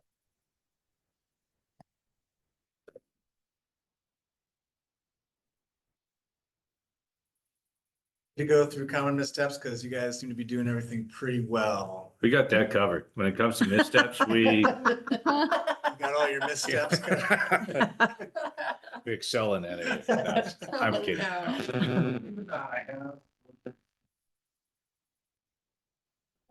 Happens to National Register listed properties. Don't do that. You send those people to me. Yeah. Elizabeth polices those. No. Reviewing paint colors. I don't know if you review paint colors, but not a good idea. Let people paint whatever they want, whatever color they want to. I mean, some cities, Within reason. well, I would argue no. You, They a can- rainbow. You could do rainbow color, yeah. But I mean, it's up to you, depending on what you want for your historic district. If you don't want rainbow colored house in your historic district, then I mean, our boathouses are essentially a rainbow. Yeah. It's like Rainbow Row, yeah. But regulating paint color is one of those things that people who want to sabotage what you do, they will point to that and say, you're being petty. Look, you're regulating, you're telling me what color to paint my house. You're just being petty at this point. You're regulating. Preservation police. Yeah, you're just being the pretty house police at this point. And that's not great for what you do. And it's a cudgel that people can use to discredit you. What about a great big Packer emblem or like? Well, that's I a didn't say mural, statewide. But something like. As That's long as it. it's just painted on. Well, we're not gonna accept Vikings, so. Oh, Nothing in Packers. purple, any other is allowed. let's see. Yeah, you guys are doing pretty well with all the rest of these, so I won't bother. What is it, what do you mean when you say merging your Oh, HPC with another reviewing body? What would that be, architectural, for that would example? be, for example, if you are having trouble finding the expertise you need and finding enough people to serve on your HPC.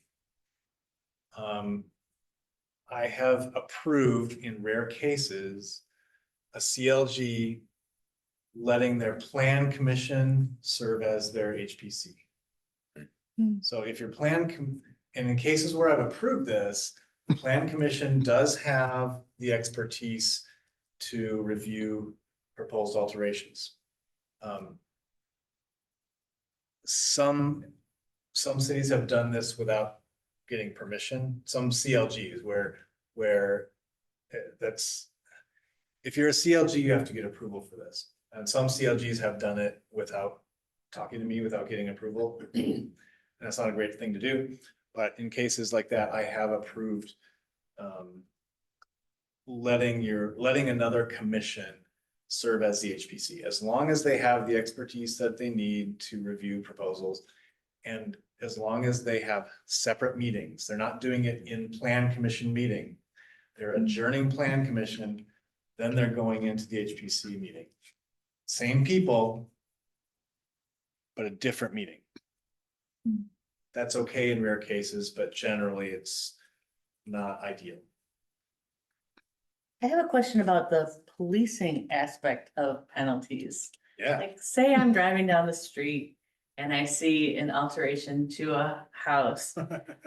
Like, and say they're doing it without a building permit, is that first like a plan commission issue, or is that us? if they don't have Or- a building permit, yeah, then it's plan commission The issue. police are actually tasked to do that. It's in their Oh, duties, good. is to look for building going on without a building permit. I don't mean to jump on you, but you, No, they Well, might that's not be good to looking know, for yeah. historical stuff, but you know, something on a historical building, then I would say the plan commission first make sure that we didn't approve it accidentally. Right. I would say you gotta look, have all your ducks in a row before you approach the property Okay. owner. That's, am I speaking out of turn? But I did look at like who police, and actually the police do. If they see a stack of 2x4s on their driveway delivered by Home Depot, they're gonna come back looking for a building permit. Wow, interesting. That's good. So then the other penalties would be if they came in for an approval and we gave it to them, but they deviate from that, then that would be where we would. Yeah, if you approved it with conditions and they're not meeting those conditions. If you approved an alteration and they didn't start on that project for a year, I don't know if there's language in your ordinance. A lot of ordinances will say that a certificate of appropriateness is essentially good for a year. If they don't start working on that project in a year, they have to come back and get another one. Or 2 years, or whatever it is. Yeah, we don't have that. That's something we need. And if you approved a project and they're not doing what you approved. That's where it comes in. Okay. Time. Right. So I don't have to drive around looking at everybody. Feel free to check for leaves in the gutter. Just kidding. And I finished right at my 2 hours. Look at that. So anything that you want to talk about while I'm here? The unanswered questions? I think we kind of threw them out there, didn't we? Yeah, yeah, excellent. Yeah, you had a lot of great questions and we stumbled on a couple of things that probably should be fixed. I love the idea of the pictures. Yeah. Example pictures. I think that's great. I think diagrams help too. Just, people still think, we had a public hearing, people watch, this old house doing a project in old Boston, and they think the same requirements apply here. And because even if you, no, that doesn't apply, but they tend to think that. So I think having pictures and things like that will really make it easier for homeowners, unless people will be less hesitant about registering their home as a landmark. Yeah, when you give people confidence that help them understand what's okay and what's not. Yeah, they're much more comfortable with the designation. And what I'd say is they're very similar to zoning code, right? When you buy a house, you don't think twice about the zoning code. You know that you can't put your fence right up on the property line. You know you can't build a garage that's 3 stories tall. You know that there's going to be some rules, some zoning rules, and these are, they essentially work as zoning rules. They're the same thing, but people are a little less familiar with them. And if you can help people become familiar with the standards and what's approvable and what's not, they'll be much more comfortable with them. And I backtracked to this image because in design guidelines, it's also really important to tell people what they cannot do. In fact, it's probably even more helpful to show people what they can't do. If you're looking for, you know, how you can build a garage, it's really useful to see what you can't do. Then you can work within those parameters, show them what they can do, but also show them what they can't do. And so a lot of design guidelines will use this format where, you know, green is acceptable and red is unacceptable. And then they'll show a bunch of examples and they'll put the green check and the red X on each example. Thank you. So I don't want to take any more of your time. Did you talk if maybe you have about historic districts and design review guidelines and stuff like that? What about historic districts? Okay, Yeah. so you have, do you have any local historic districts? No, we don't. So what would happen if we did this one? If you do list under your local ordinance a historic district, your current design standards would apply in that district. If you're working on new design standards, those would also apply in a district. What a lot of cities do is they will add a section to their ordinance specifically for that district that has design standards specifically for that district right in the ordinance. That's perfectly fine. You don't have to do it that way. Am I getting at your, what you want me to get at, or? Or, I mean, just because we don't have one and there's been public voice for a while, I just thought it would be relevant for us to hear. Well, and do you see something like not the proposed one, but something different that Jessica brought up was Maywood Avenue looks very similar to the picture that you showed us tonight of Green Bay. Oh. But most of those homes have already been altered. And then I'm curious because the picture that you showed us with the do's and the don'ts on homes, we're mostly rejecting a second floor build up. And quite a few of those homes have done that in that district. And so if she came along and said, well, this is appropriate for a historic district, I feel like we would have a nightmare trying to decide what remains as being District that had a second story added, and then you would have to tell the other people that they can't add the second story, right? right. That So- would be a tricky situation. Yeah, That'd be so an argument every, for not creating one on Maywood Avenue. well, every district is different and it all depends on the context. So when you create a district, you have an area of significance. Is the area architecture? Is that what we're looking at? And then is it the period of significance? So that then you would look at the range of construction.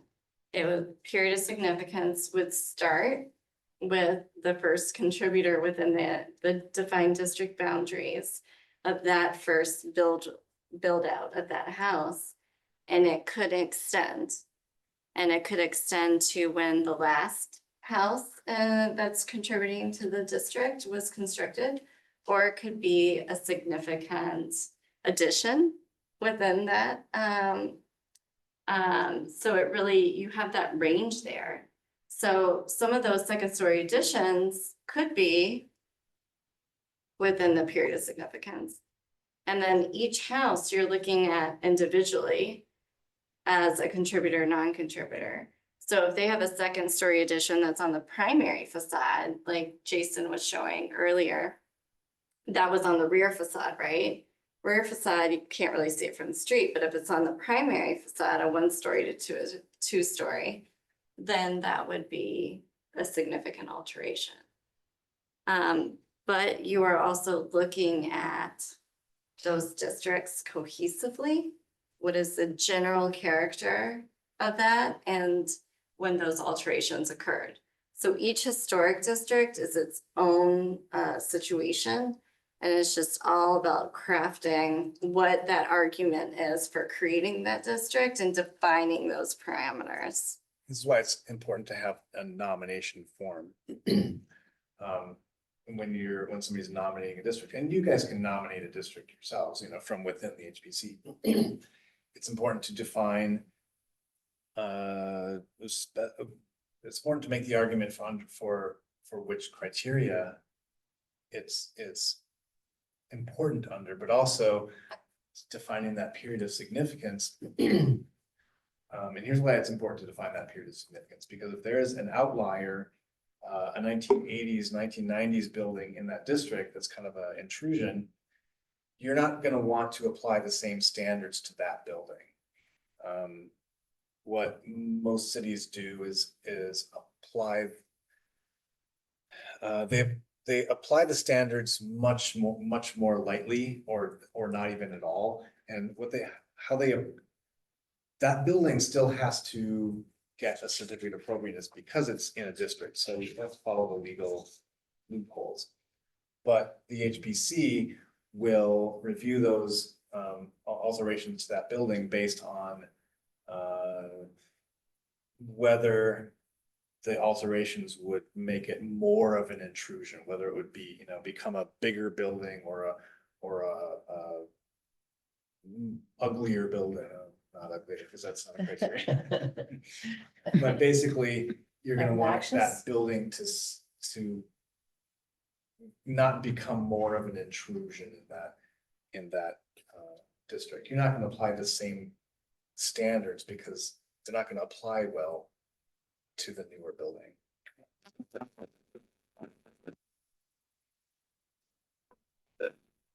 It can be an entire subdivision, right? Like Middleton Hills one day.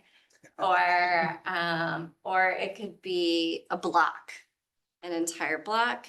It could be just one side of a block. We were reviewing a historic district today, and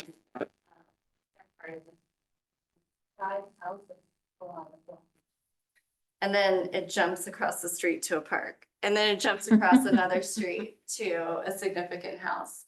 So they come in all shapes and sizes, different years. You think about commercial corridors or commercial districts, and the period of significance can extend all the way up to 50 years because it's an ongoing use of commerce in that community. Anytime you get more than a single building, it's a district. So Madison has a historic district that's 2 buildings. Historic district can include designed landscapes, cemeteries, parks, golf courses. If those are historically significant properties, that's up to you guys to decide that.